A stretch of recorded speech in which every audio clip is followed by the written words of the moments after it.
We are back, and guess what? Well, you probably already know what, because, well, you clicked on the video, so you saw the thumbnail and the title. We're finally getting back to the Gen 9 Starter Series videos. Now, I know it's been a long time since the last installment, but I didn't want to half-ass these designs during Mermaid, but now that I have more time back on my hands, we are ready to start on the designs for the Water Starter line. Exciting, right? Oh, if you're just joining us now, allow me to briefly explain what this video series is. Basically, a few months ago during one of my streams, I mentioned ideas that I had had for new Pokemon starters back when I was probably 13 years old. A grass snail, a water whale, and a fire-feathered serpent. Well, as basic and uninteresting as those ideas were, as an adult and a professional artist, I wanted to revisit those concepts and use what I know about modern Pokemon designs and my understanding of character design in general to revitalize my old ideas. The first video in the series introduced all 9 new Pokemon concepts, and the second video focused on designing the Grass Starter evolutionary line, based off of the ideas and critiques that you guys had given me. Now we're moving on to part 3, the Water Starters. So, because of the huge gap between this and the last video, you guys have had a lot of time to come up with some ideas for me to work with, and a lot of them were amazing. In our last video, where we focused on the grass starters, we talked about an overarching theme that could unify all of the designs. Kinda like how Gen 6 starters were fantasy tropes, the warrior, the mage, and the assassin. Or how Gen 8 starters were all icons of British culture. Rock and roll, football, and spy movies, I guess. James Bond, Kingsman, Austin Powers. Anyway, the theme that we had settled on for these starters would be communication barriers. It's kind of far out, but it's vague enough that it gives us a lot of room to work with for design options. The grass starter line faced the obstacle of alienation, being from another location and way of life that made it difficult for other people or Pokemon to understand them. With the water starters, their communication barrier is that of language. In other words, they may think the same way we do, but can't verbally communicate in the same way that humans are used to. This theme works perfectly with the real-world inspiration that I had picked for this line: cetaceans, whales, dolphins, and porpoises. Many cetaceans are incredibly smart and have social bonds so complicated that they're almost human. However, living underwater has forced them to evolve a completely different form of language than any other animal on land. Instead of words and gestures, cetaceans communicate with squeaks, songs, and bubbles. And that is where our designs begin. Starting with the first form, Porsight. I got the name by combining the two words porpoise and foresight, the ability to see into the future. This is mostly just a hint to its psychic dual typing. In its original design, Porsight looked somewhat angry. I liked this because the first stage water starters tend to feel either benign or just straight up sad, and I wanted to shake that up a bit. But you guys suggested that the angry eyes combined with the sharp teeth made it look too much like a shark, and that was a good point. So that was the first thing I wanted to change. The other big change was going to be with the bubble, and how I would incorporate it in a more interesting way that played more off of the theme of communication. A lot of you like the idea of incorporating music in some capacity into these designs, as cetaceans are known not only for their bubble blowing, but for their singing. I really liked that idea, and I wanted to bring music into this look in some form. Now, another theme that people said could apply to all of these starters was exploration. Exploration of space for the grass starters, exploration of the sea for the water starters, and exploration of ancient civilizations for the fire starters. This was also a really brilliant idea, and it allowed me to add a second layer of depth into these designs. For Porsight, it got me thinking about how I can incorporate the bubble as some kind of helmet, like in a diver's suit. After a few designs where I put the bubble on the head, I realized that I had another opportunity to shape the bubble like a music note. I also omitted the pink markings that I had included on the first designs. I was trying to preserve ideas that I had had as a kid, but it was just too confusing and cluttered up the design too much. I messed with the face a little bit more, and despite my initial idea to make Porsight a little more angry, it ended up preserving that same passive and observant personality that a lot of the water starters have. But, you know, it works for this Pokemon, so I'm fine with it. The colors from the original design I liked, so I didn't change them much. I just repositioned some of the patterns so that the eye could flow through the design a little bit easier. I also, like I did with the grass starters, wrote a little Pokedex entry for Porsight. You guys know me, I love writing lore. Porsight, the sonar Pokemon. Porsight, because of their heightened intelligence, are one of the easiest Pokemon for young trainers to work with. They have actually been known to communicate telepathically through bubbles they emit from their blowhole, though some scientists argue that it's actually just hyper-concentrated sonar waves. If they are mistreated, however, Porsight can become quite hostile and will attack their abusers.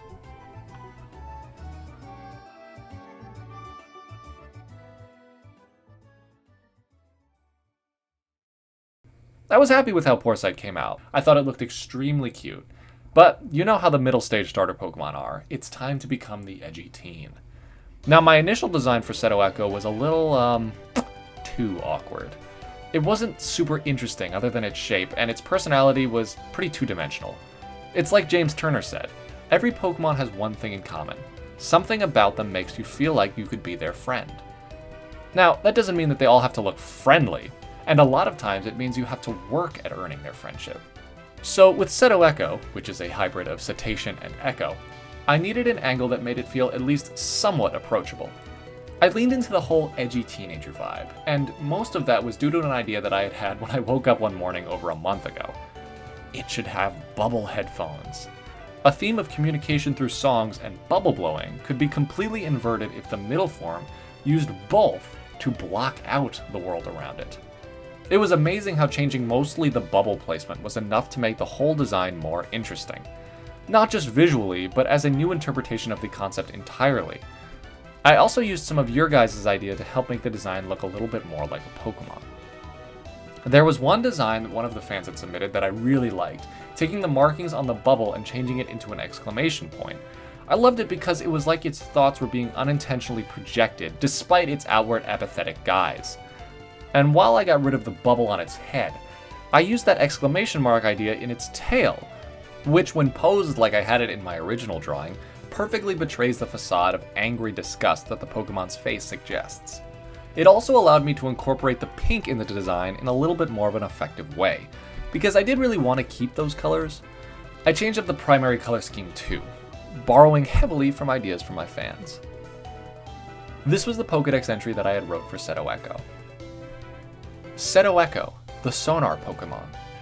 Though highly social, Seto Echo express their emotions much like an adolescent human. When upset, they throw tantrums and lash out at others, using both their psychic bubbles and sharp teeth as weapons. The bubbles they generate supposedly create beautiful music, but they very rarely share them with anyone, and instead keep the bubbles stuck to their own heads to block out the sounds of their trainers.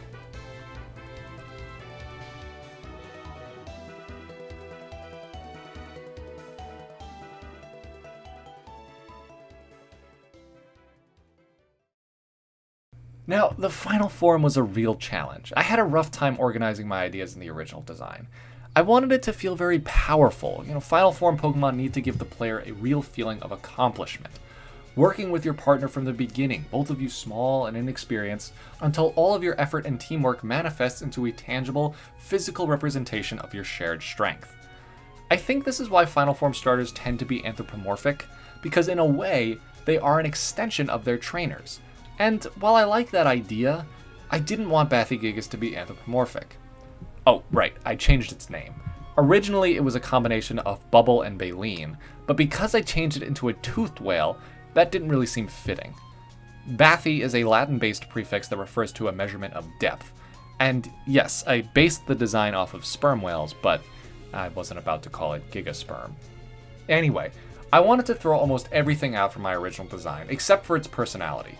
I liked how happy and friendly it looked, and I wanted to preserve that. But now I needed to change the way the bubbles looked to incorporate music and/or exploration a little bit more. After settling on a sperm whale as the real-world inspiration for this look, my next step was figuring out how I could use the bubbles to convey my theme. After a few ideas, I settled on a silhouette that made the whole thing kind of look like a big boat. Then I sketched in a pattern on the side of the Pokemon that gave the impression of bars of music, on which the bubbles could take the place of notes. I kinda liked this look, but something was still missing. I asked my friends to take a look at it and tell me if they had any ideas. Nick, you guys know Nick suggested that I used bubbles to create the shape of the body of a guitar. Now, whales make noises in a lot of different ways, but one of the ways they sing is the same way that we do, with their vocal cords. So a guitar, which makes music through the same principles of physics as vocal cords, seemed like it would work better for this theme. I reshaped the bubbles, which gave the whole look a more intentional feel, and I changed the patterns on the side of the Pokemon so that they mimic the strings of a guitar. I imagined if this character was animated, the shapes of the bubbles would change depending on what the Pokemon was doing, but unfortunately that level of character rendering is a bit outside of my capability. For colors, I went with the same dark blue that I had used for Poresight, but I covered most of the body with it. I feel like the pink could be incorporated a little bit more though. Let me know if you guys have any ideas on how I could do that better. Bathygigas, the benthic Pokemon. Bathygigas can dive hundreds of meters below the surface of the ocean, and can stay submerged for hours due to the bubble of pressure-regulated air that they can encircle their body with. However, they prefer to stay in shallower waters, as they are incredibly friendly and seek the company of humans and other Pokemon. They can communicate with humans using telepathic songs that travel at any distance.